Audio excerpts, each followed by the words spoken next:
Que sait-on au juste à l'heure qu'il est de ces explosions? Quelle est la situation? Écoutez, c'est une attaque, une cyberattaque d'ampleur inédite qui s'est produite. Il devait être autour de 16h, 16h05, quand tous les beepers que possèdent les membres du Hezbollah ont explosé simultanément. Alors les beepers, vous vous en souvenez peut-être, c'est des petits engins qu'utilisaient les médecins au début et ensuite qu'on utilisait avant l'avènement des téléphones portables et de la messagerie.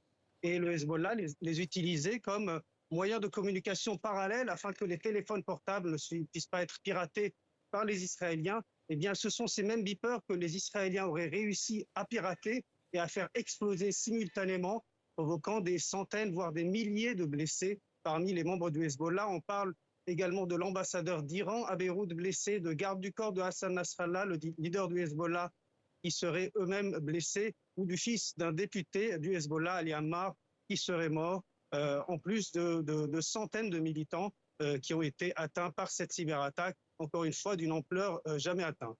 Alors, à l'instant même, le mouvement chiite libanais, le Hezbollah, Wissam, accuse Israël justement d'être derrière cette attaque, ce piratage, comme vous le disiez. Le bilan, on le rappelle, 2750 blessés, au moins 8 morts. Comment cela se passe? Est-ce que les hôpitaux peuvent faire face? On évoque y compris des blessés côté syrien. Qu'en est-il?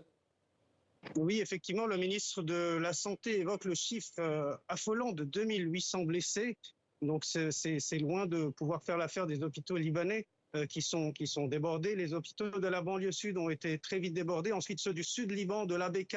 Et donc là, de temps à autre, ou même très, très souvent, on est en train d'entendre des ambulances qui arrivent dans les hôpitaux du centre de Beyrouth, toutes sirènes hurlantes pour traiter les blessés. Et sur les réseaux sociaux, on assiste à des vidéos et des photos atroces de gens qui arrivent dans les hôpitaux avec des membres mutilés, sans mains, sans phalanges, avec des visages qui ont complètement explosé, avec des blessures profondes à l'abdomen. C'est extrêmement sanglant et nul ne sait où cette opération va amener les affrontements qui sont en train de s'envenimer jour après jour entre le Hezbollah, le mouvement chiite, et l'armée israélienne qui menace de jour en jour d'avoir recours à une attaque de large envergure pour pouvoir ramener l'ordre dans le nord d'Israël.